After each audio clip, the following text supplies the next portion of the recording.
El día de hoy vamos a estar, como ya les dije, vamos a estar hablando acerca de 1 Timoteo 4. En general vamos a ir rondando acerca de todo el capítulo, no vamos a estudiar todas y cada una de las partes de él, pero quiero que nos centremos en algunos pasajes que tiene.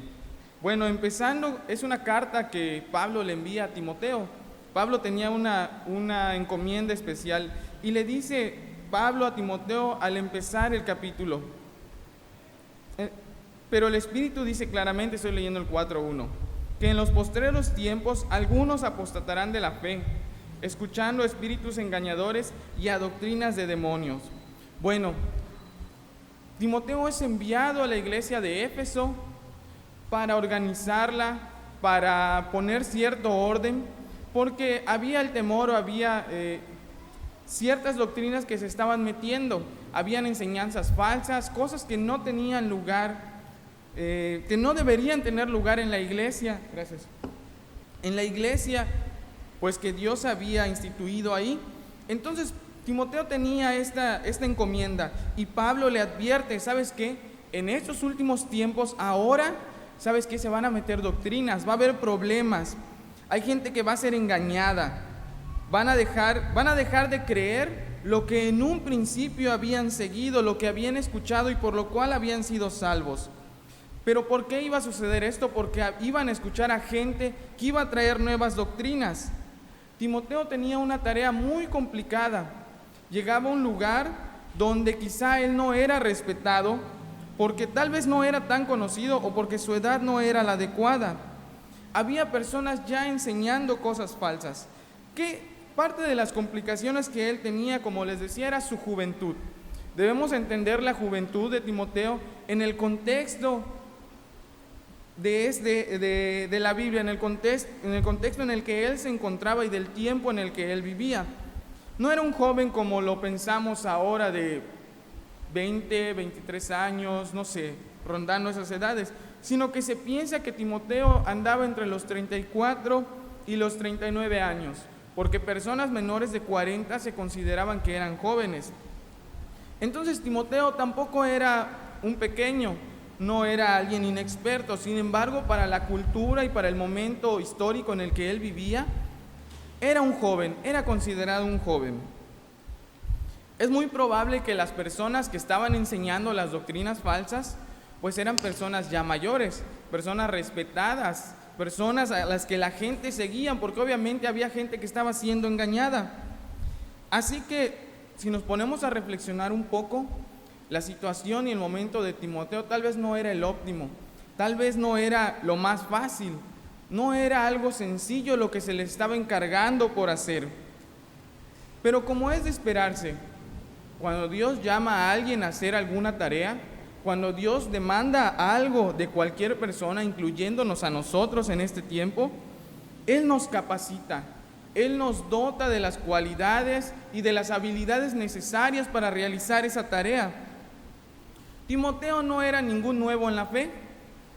Timoteo había andado con Pablo ya por algunos años, había emprendido al menos un viaje de los 3 viajes que nos menciona la Biblia de Pablo, al menos uno de sus viajes misioneros, Timoteo había viajado con él.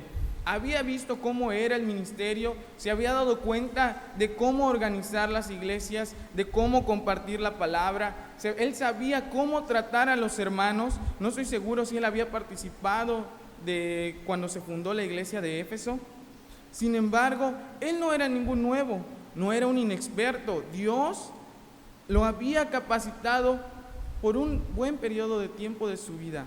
Además, si leemos un poco más en la palabra, nos podemos dar cuenta que se mencionaba de él, que desde su niñez, él había sido instruido en la palabra de Dios por su madre y por su abuela. Entonces, podemos darnos cuenta que todo lo que Timoteo había vivido hasta ese punto iba a ser útil, iba a ser necesario.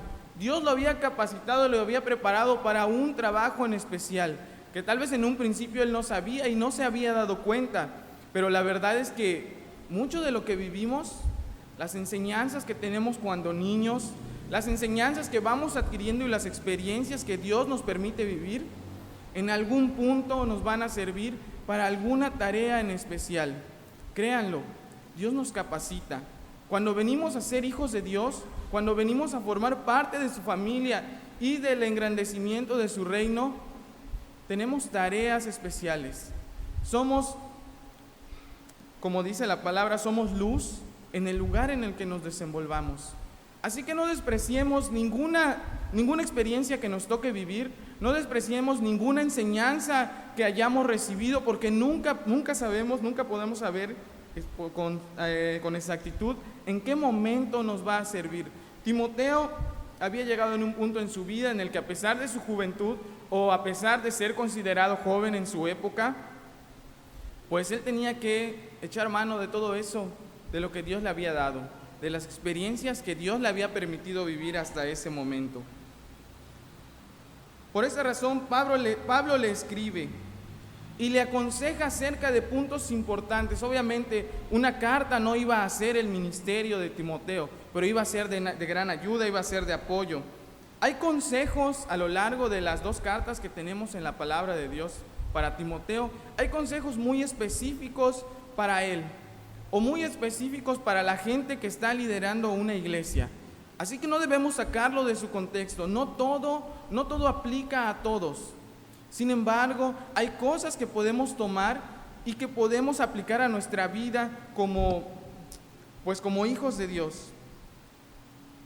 A continuación, yo quiero hacer hincapié en algunos de los consejos que se encuentran a lo largo del capítulo 4. Algunos consejos que pueden ser aplicables el día de hoy, sea que tengamos 20, 25 años o que tengamos aún más edad. Primero le dice en el versículo 7, desecha las fábulas profanas y de viejas, ejercítate para la piedad. En otras versiones dice, no prestes atención a historias falsas, quita tu oído de ahí. Poco antes, en el versículo 6, al final del versículo 6, le dice, nutrido con las palabras de la fe y de la buena doctrina que has seguido. Y me llamó la atención revisar otras versiones que mencionan este versículo 6. Por ejemplo, la traducción en lenguaje actual dice, estudiar y obedecer las enseñanzas cristianas como tú lo haces, es lo mismo que alimentarse bien. O la Dios habla hoy, un servidor alimentado con las palabras de la fe y de la buena enseñanza que has seguido. El día de hoy hay muchas corrientes filosóficas, hay temas controversiales. Conforme la ciencia avanza más, conforme la gente estudia más, puede parecer que surgen argumentos en contra de Dios. Todo el mundo al día de hoy reclama su derecho a su individualidad, el derecho a expresarse, el derecho a reclamar lo que es suyo. Y cada uno lo hace de la manera en que él quiere o de la manera en los que ellos piensan que es correcto. Si uno se pone a escuchar y si uno se pone a analizar, en un principio puede parecer hasta justos estos reclamos. Hace poco nos llevaron una plática a la escuela en un taller de ética que llevamos acerca del SIDA. Y las personas que hablaban ahí nos enseñaban y nos platicaban toda la historia que ha llevado esta enfermedad y las injusticias que en un principio se cometía contra estas personas que habían sido infectadas con este virus. Y uno los escucha y ¿saben qué? En un principio era muy injusto. Bueno, aún hoy hay muchas injusticias. Y en sí, la esencia de su lucha y la esencia de lo que ellos persiguen es justo.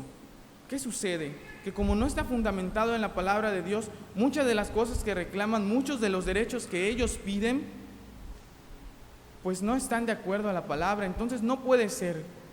Pero si uno se queda con lo superficial, pueden decir, oye, no ha sido justo, como que la palabra no se ajusta a ellos. Entonces debemos tener mucho cuidado con lo que escuchamos y con lo que creemos. Todo debemos llevarlo siempre a la palabra de Dios. Lamentablemente hay tantas enseñanzas, hay tantas doctrinas, hay tantos movimientos que no tenemos tiempo para ponernos a analizar cada uno de ellos, estudiarlos y compararlos con la palabra. Simplemente no sería posible. Nadie tiene tanto tiempo. Por eso aquí se nos enseña la clave. ¿Qué es lo que tenemos que hacer?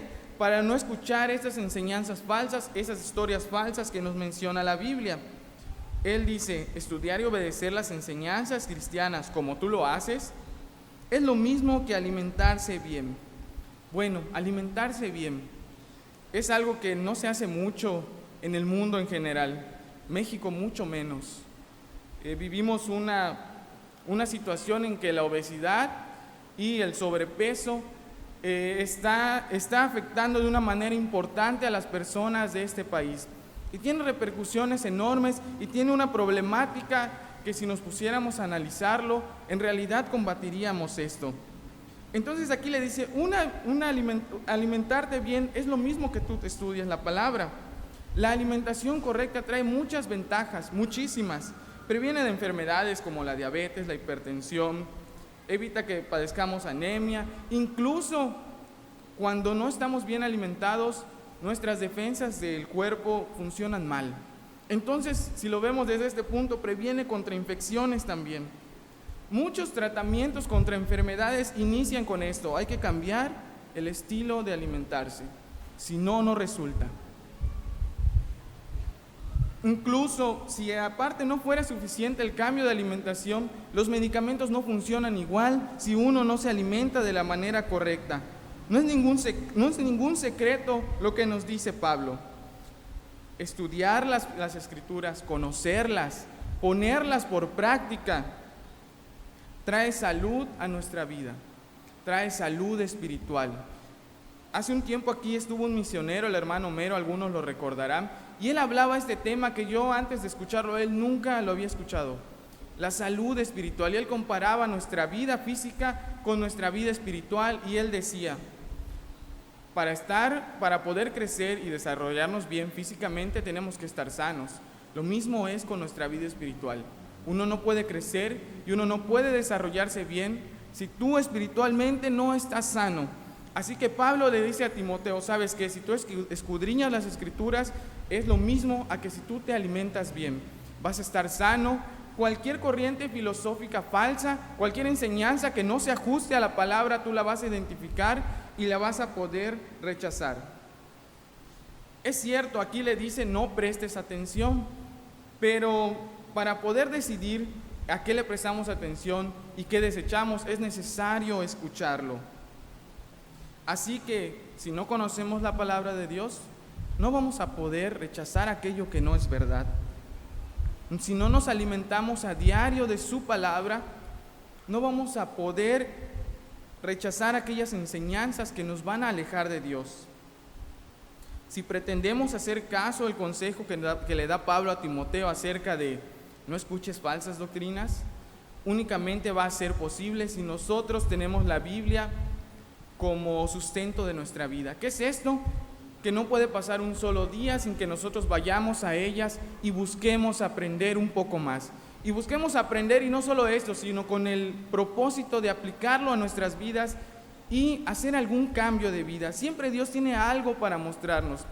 Y saben que ya ni siquiera hay pretextos. Hay tantas formas de encontrar la palabra en los celulares, para los que tienen tablets, para los que pues les es incómoda, incluso Biblias pequeñas, hay Nuevos Testamentos.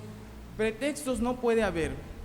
El que tiene el deseo de obedecer a Dios, el que tiene el deseo de seguir en su camino, simplemente, pues para empezar tiene que recurrir a su palabra, para poder conocer y para poder rechazar todo aquello que va en contra de sus enseñanzas. Bueno, también le dice un poco más adelante, bueno, enseguida en el versículo 8, parte del 7, principios del 8. Ejercítate para la piedad. Y dice el 8, porque el ejercicio corporal para poco es provechoso, pero la piedad para todo aprovecha, pues tiene promesa de esta vida presente y de la venidera. ¿Qué es la piedad? En la mañana de Nahum nos mencionaba otras versiones de las Biblias. Siempre es muy bueno comparar esta versión, que leerla es un poco complicada, la Reina Valera, con otras de un lenguaje más actual, lenguaje más sencillo. Bueno, la piedad es un temor reverencial hacia Dios. Eso nos lo dice el diccionario bíblico. Y hace poco, bueno, no hace poco, hace algún tiempo, estudiamos un libro que les recomiendo que se llama Como la lluvia. Ahí decía, ser piadosos es permitir a Dios el acceso completo a nuestras vidas. Cada parte de nuestra vida, Dios está permitido que entre. Porque si no, entonces estamos viviendo en impiedad.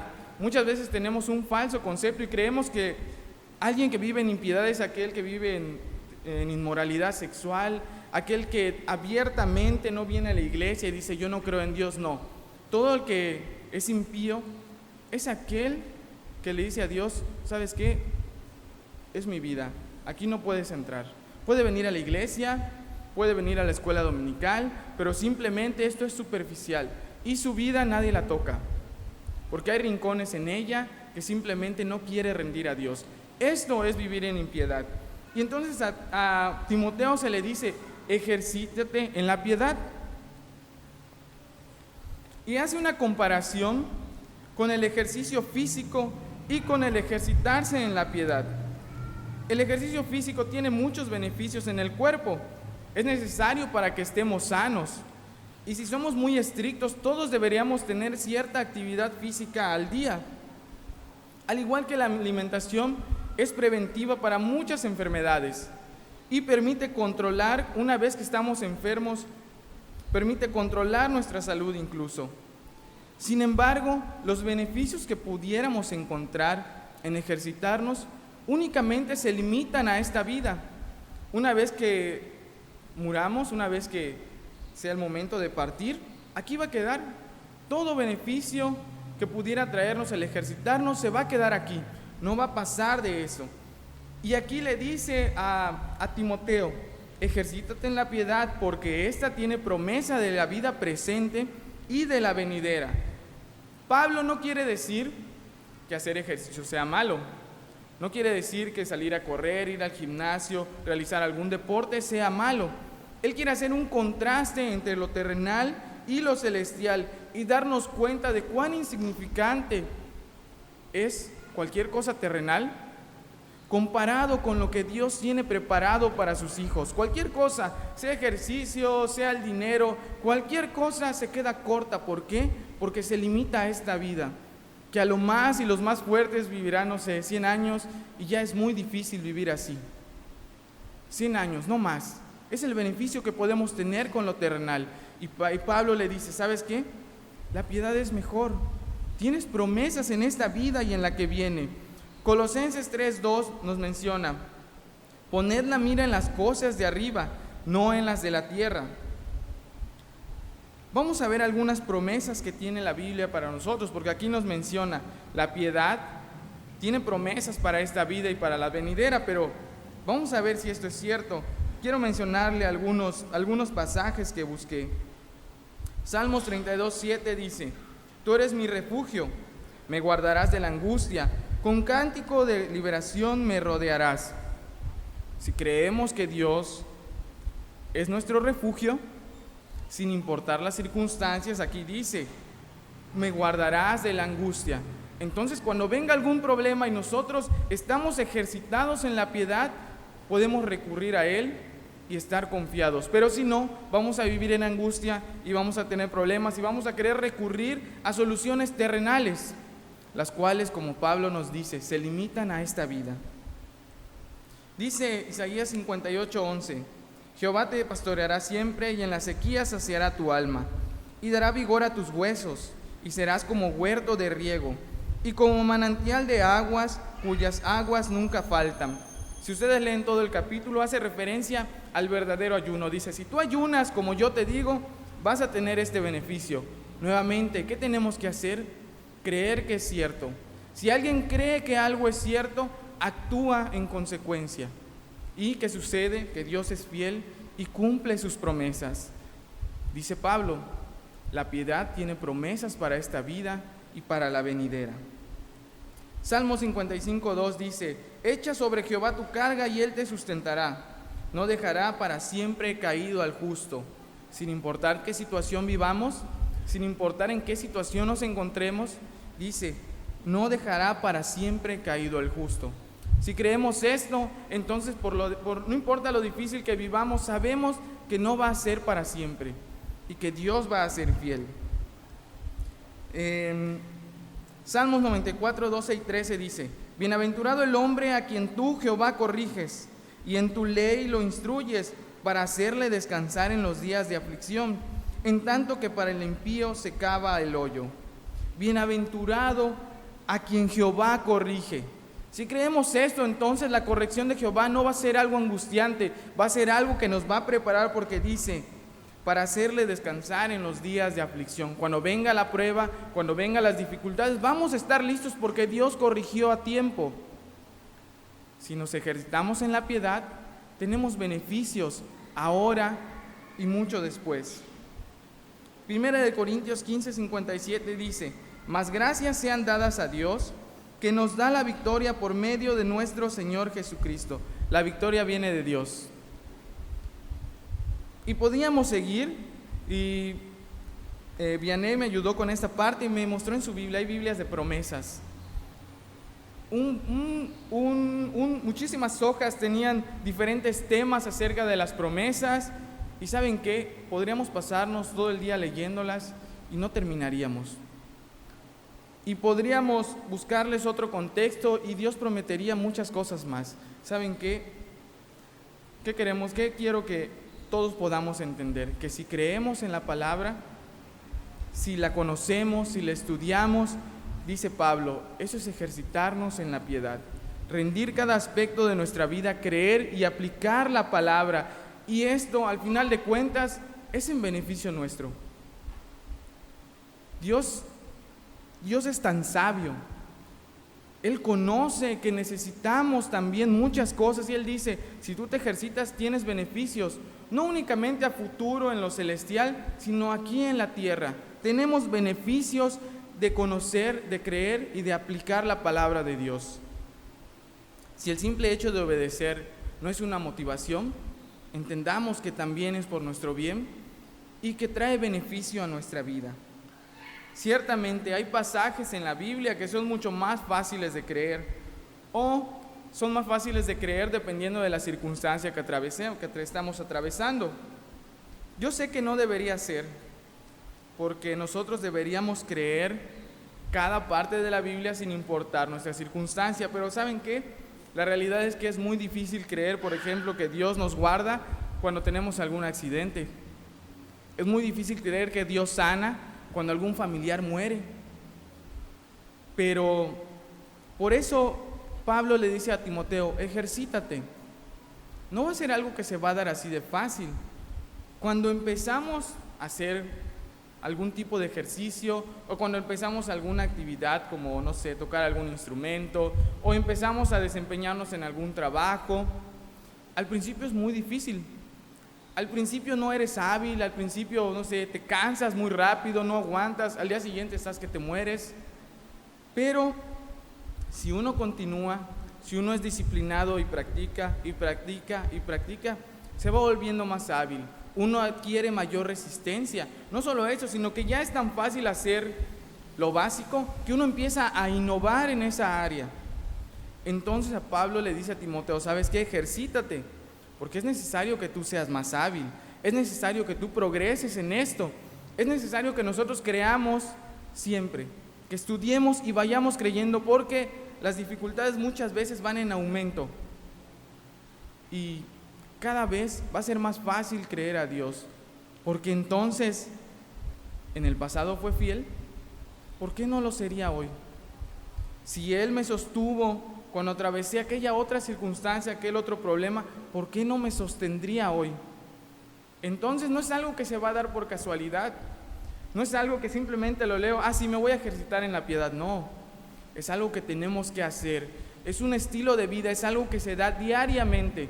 No pretendamos que de la nada nosotros podamos confiar 100% en Dios siempre. No se va a dar así, entendámoslo, no es invento mío, sino que a Él le dicen, ejercítate en la piedad. Leamos a diario, escojamos un pedazo de la Biblia, memoricémoslo, apliquémoslo a nuestra vida, pero vamos a preguntarnos siempre, ¿qué de esto tengo que aplicar a mi vida? ¿En qué estoy fallando? ¿En qué mi vida no se ajusta a la palabra de Dios? Y hagamos un cambio. Como les digo, si uno practica, cada vez va a ser más fácil. Si uno vive siempre debajo de la autoridad de Dios, cada vez va a ser más sencillo tomar ciertas decisiones. Entonces aquí es donde estaba lo medular. Aquí radicaba el éxito del ministerio de Timoteo: ejercitarse para la piedad, creer, conocer, aplicar la palabra de Dios a su vida. Igualmente, aquí es donde se encuentra nuestro sustento, en la palabra de Dios y en cómo la aplicamos y la vivimos a diario. Y después de esto, en el versículo 12, da unas instrucciones a Timoteo y le dice: ninguno tenga en poco tu juventud. Otra versión dice: no permitas que nadie te menosprecie por ser joven. Le dice: no permitas que nadie te menosprecie, pero ¿sabes qué? Tienes que ser ejemplo. No es nada más pararte a reclamarle a la gente: sí soy joven, pero síganme. No permitas que nadie te haga menos, pero ¿sabes qué? Tienes que mostrar algo diferente. Tienes que ser ejemplo en algo para que la gente te crea. Y le da algunos aspectos. Por ejemplo, al principio dice en palabra.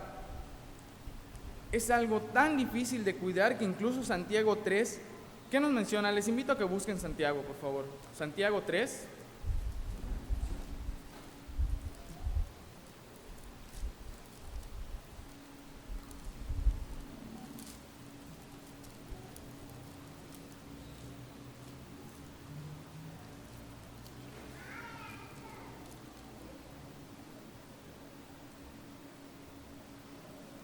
Y el versículo 5 y 6 dice de la siguiente manera: así también la lengua es un miembro pequeño, pero se jacta de grandes cosas. He aquí cuán grande bosque enciende un pequeño fuego, refiriéndose a la lengua. Y la lengua es un fuego, un mundo de maldad.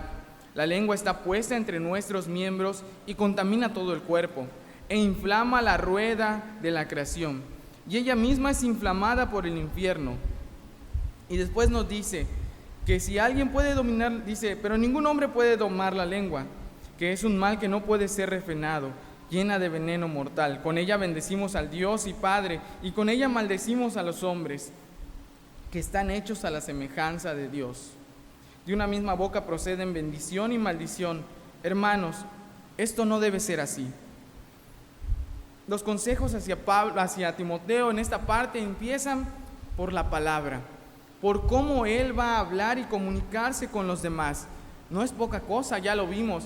Y si revisamos en Proverbios, no recuerdo ahorita qué parte, específicamente en qué capítulo está, pero dice: 6 cosas abomina Jehová y aún 7 desprecia su alma, no recuerdo exactamente cómo. Y una de esas era la lengua mentirosa. La lengua que siembra discordia entre los hermanos. Es tan importante cuidar este aspecto que dice aquí en Santiago: si alguien logra dominar su boca, va a poder refrenar todo el cuerpo. Y dice: a las bestias, ¿por dónde se les doma? Por la boca. Es tan difícil, pero es tan necesario.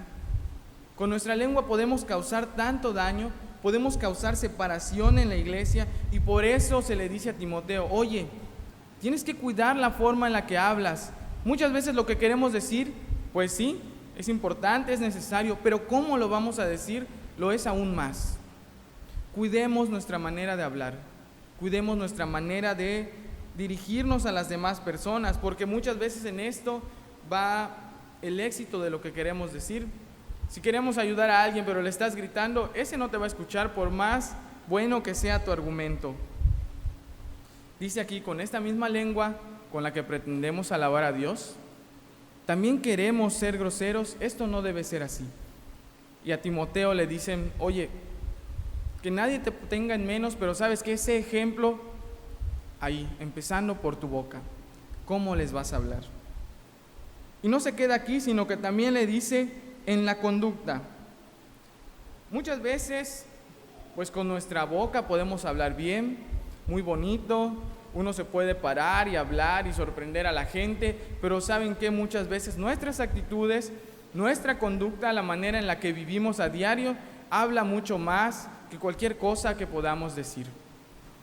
Entonces no solo es importante cuidar nuestra lengua y lo que decimos, sino también lo es cuidar nuestra conducta y que lo que digamos vaya de acuerdo con la manera en la que vivimos. Debemos tener cuidado con nuestro comportamiento porque saben que la gente mira, la gente ve, está al pendiente de lo que hacemos. Cuando a Saúl se le pidió que llegara a un pueblo y le dijeron, ¿sabes qué? Vas a matar todo, no puedes tomar nada, tienes que destruir incluso a los animales, nada se va a guardar. Y llegó Samuel a ofrecer sacrificio, a ver que todo hubiera estado bien, y le dice Samuel, ¿hiciste como Jehová te pidió? Y Saúl, sí, nosotros cumplimos con la palabra, lo que se nos pidió, hicimos. Y Samuel le dice, oye, ¿qué es eso que escucho? Esos animales, ¿qué es ese ruido? Entonces Saúl no había cumplido. Estaba hablando y presumiendo que habían cumplido y que habían hecho como la palabra de Jehová había dicho. ¿Y saben qué? Se escuchaban más los animales. Sus acciones hablaban más fuerte que cualquier cosa que el rey en ese momento pudiera estar diciendo. Nuestras acciones no debemos subestimarlas. Hablan más de lo que somos que cualquier cosa que podamos profesar. Tiene que haber una congruencia entre lo que decimos ser y lo que somos. Y pensemos, ¿qué dicen mis acciones acerca de mí? ¿Dicen lo que mi boca habla? ¿Tiene congruencia? Porque si no es así, tenemos que hacer algo al respecto. Y le dice, no solo vas a ser ejemplo en palabra y en conducta, sino que también lo vas a hacer en amor. El amor puede ser explicado de muchas formas, pero la palabra dice que Dios es amor. Entonces el amor es alguien. ¿Cómo podemos ser ejemplo en amor? Bueno, aprendiendo de quien fue amor por excelencia, aprendiendo de aquel quien teniéndolo todo, decidió dejarlo de manera voluntaria y venir y entregarse por nosotros. ¿Saben qué? Jesús, antes de tomar la forma de hombre, no tenía limitación alguna. Él no se cansaba, él no pasaba sueño, él no le dolía el cuerpo, él no se lastimaba, él no tenía por qué comer porque no sentía hambre, no tenía que tomar agua porque no sentía sed. Pero ¿saben qué? Él decidió dejar esa comodidad, decidió dejar ese lugar y venir a padecer, porque a eso vino. Vino a padecer por nosotros sin tener necesidad de hacerlo. Él optó por esto voluntariamente. Si esto no es razón suficiente para aprender de Él, para vivir de la manera que Él quiere que vivamos, entonces no sé qué puede hacer. Él lo dejó todo por nosotros y a nosotros nos pide nuestra vida, y no solamente nos pide nuestra vida, sino que nos da un beneficio con lo que Él nos pide. Realmente deberíamos vivir en amor. Deberíamos ser ejemplo con nuestra vida de la misma forma en la que Jesús mostró cómo. Que si veo a alguien necesitado le ayudo. Que si puedo orar por alguien voy y oro. Que si veo a alguien en necesidad le pregunto, oye, ¿qué te hace falta? Y voy y lo apoyo. Jesús no se limitó. Jesús cansado, Jesús a veces con hambre, prefería ir y veía a alguien como con la samaritana. Él tenía hambre, no había comido. Fue y no dijo, ay, ahorita tengo hambre, después de comer voy y me acerco. No, sino que vio la oportunidad y dijo, no se me puede ir. Fue y le habló. ¿Saben qué, hermanos? Nuestras actitudes, nuestra conducta debe estar motivada, no por cómo nos sentimos, no por si tenemos hambre, si tenemos sueño o estamos cansados, sino por lo que haría Jesús en nuestro lugar. ¿Qué haría Jesús si viera esa necesidad? ¿Qué es lo que haría? Si nosotros nos conducimos de esa manera y vivimos así, entonces estamos siendo ejemplo en amor también. Y casi al final aparece la fe y la pureza. Van de la mano, ¿por qué? Porque la fe en este sentido, en este pasaje, hace referencia a la fidelidad que Pablo debería mostrar para con el ministerio que se le estaban encargando. ¿Cómo va a ser fiel? Guardándose puro, procurando estar limpio delante de Dios. Timoteo debería mostrar fidelidad al ministerio que él tenía. Tenía que ser consciente de que la tarea que se le estaban encargando no iba a ser algo pequeño, iba a ser algo que quizá iba a tomar mucho tiempo, pero debería ser fiel. Tenía que ser puro y tenía que guardarse del mal porque se demandaba algo muy grande de él.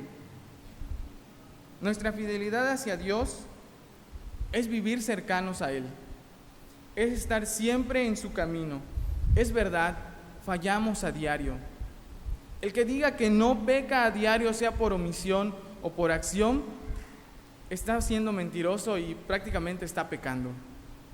A diario tenemos que acercarnos a Dios y decirle: examíname, muéstrame, Señor, ¿qué hay oculto en mí? ¿Qué hay que no me di cuenta y que fallé? Porque les aseguro, a diario pecamos. Nuestra fidelidad entonces consiste en esto: ser capaces de reconocer, acercarnos a Él y pedirle perdón y preguntarle: entonces, ¿qué tengo que cambiar para que esto no suceda de nuevo? A Timoteo se le estaba encargando esto: sé ejemplo en fe y en pureza. Y estas cosas que se demandaban de él, podemos también tomarlas para nosotros. Ser ejemplo de los demás. ¿Cómo? Con nuestro estilo de vida, con lo que hacemos, con lo que decimos, con la manera en la que convivimos con los demás. Y ya para finalizar, le dicen: no descuides tu don. En el versículo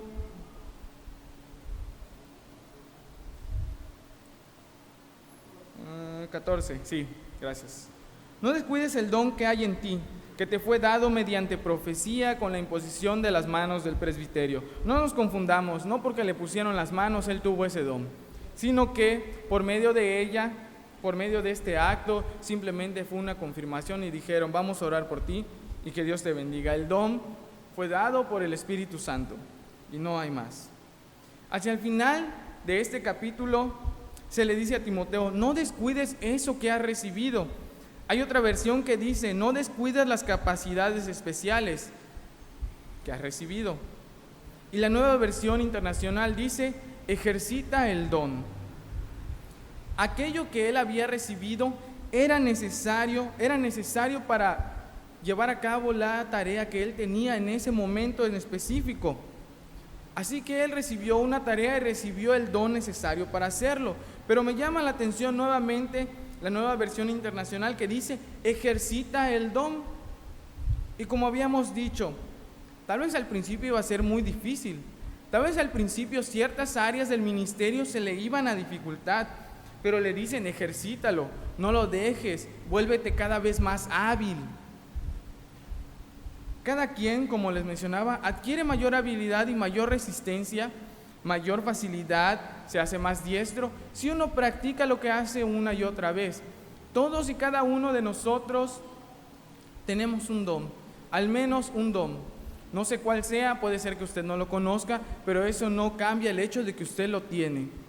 Y le dicen a Timoteo: no lo descuides. Y saben que esto puede aplicar a nuestras vidas.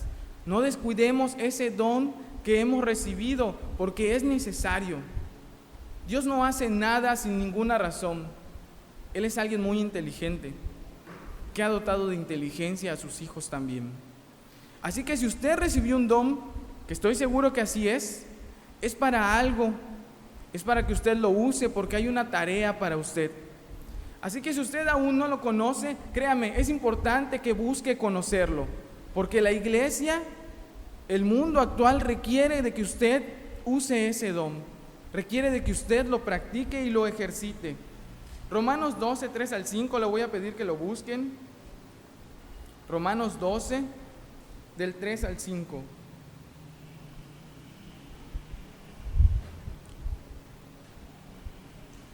Les voy a pedir que le den lectura, por favor. Romanos 12, del 3 al 5. Digo pues,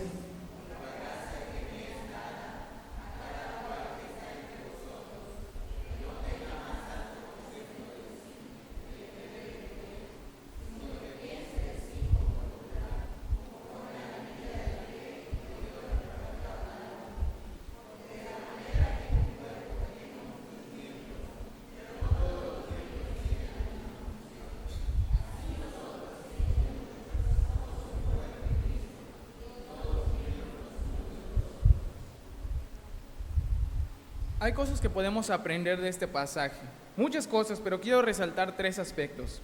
Primero, ya les dije, todos tenemos un don, hay quien lo conoce y lo está ejerciendo, hay quien no, pero sin importar cuál sea la situación, debemos tener cuidado de no envanecernos. Dice, que no tenga más alto concepto de sí que el que debe tener. Debemos tener cuidado y entender que ese don viene de Dios, no porque seamos especiales, no porque seamos diferentes. Recordemos, la Biblia dice, por cuanto todos pecaron.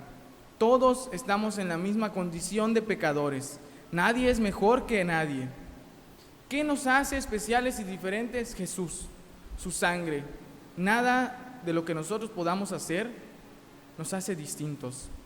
Así que entendamos, si tenemos un don y queremos practicarlo, siempre tengamos en la cabeza, ese don viene de Dios. Y es importante porque Dios lo dio, no porque yo sea especial. Otra cosa que debemos entender es que no todos tienen la misma función. Dice aquí, pero no todos los miembros tienen la misma función, no todos tienen el mismo don y no todos tienen la misma habilidad, aunque tengan el mismo don. Y no todos trabajan de la misma forma porque hay personalidades diferentes también. Así que no pretendamos que todos trabajen como trabajamos nosotros. No pretendamos que todos hagan las cosas iguales. Dios le repartió a cada quien y Dios dotó de diferentes experiencias a cada quien. Y finalmente debemos entender, es cierto, cada quien tiene un don diferente, también es verdad, cada quien lo desempeña de una manera diferente. Pero debemos entender que todos somos uno.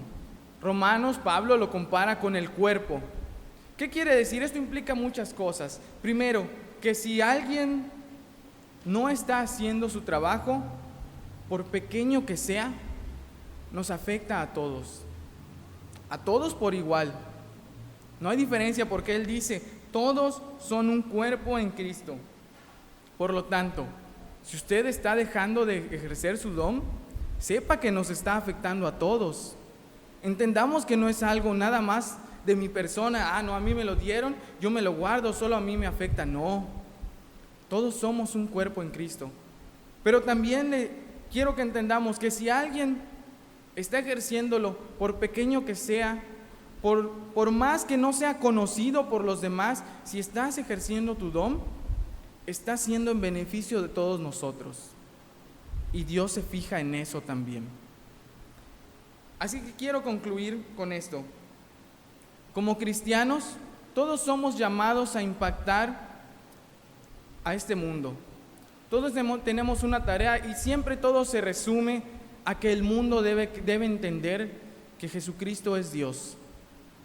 Timoteo tenía una tarea muy específica en esta iglesia. Nosotros tenemos una tarea muy específica en el lugar en el que nos desenvolvemos. Nadie puede llegar a la escuela de Juan Carlos e impactar por él. Él está ahí y él lo debe hacer. Así que todos somos llamados a esto sin importar la edad que tengamos, sin importar el momento cultural, el contexto histórico en el que estemos. Todos somos llamados a ser ejemplo.